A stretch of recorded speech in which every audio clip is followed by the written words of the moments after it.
ఆవకాయ pickle కాదు, ఆరోగ్యపు pickle. పూర్తి వివరాలకు చదవండి రేపటి సాక్షి దినపత్రిక. తూర్పుగోదావరి జిల్లాలో అధికార పార్టీ నేతల అరాచకాలు కొనసాగుతున్నాయి. అనపర్తి నియోజకవర్గంలో రోజురోజుకు వైఎస్ఆర్సీపీ నేతలు కార్యకర్తల ఇళ్లు, ఆస్తులపై దాడి చేస్తూ భయాందోళనకు గురిచేస్తున్నారు. తాజాగా అనపర్తి మండలం పొలమూరులో మాజీ ఎమ్మెల్యే సత్తి సూర్యనారాయణ రెడ్డి పేరు మీద ఉన్న బస్ షెల్టర్ను కూటమి నేతలు కూల్చేశారు. జేసీబీతో బస్ షెల్టర్ను కూల్చేశారు. ఇంత జరుగుతున్నా పోలీసులు చోద్యం చూస్తున్నట్లు వ్యవహరిస్తున్నారని పలువురు ఆవేదన వ్యక్తం చేస్తున్నారు.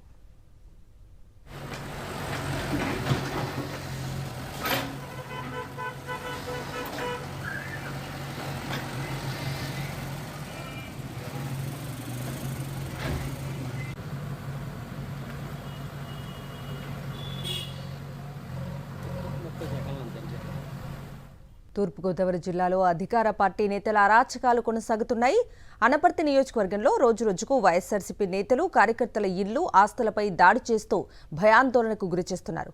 తాజాగా అనపర్తి మండలం పొలమూరులో మాజీ ఎమ్మెల్యే సత్తి సూర్యనారాయణ రెడ్డి పేరు మీద ఉన్న బస్ షెల్టర్ను కూటమి నేతలు కూల్చేశారు.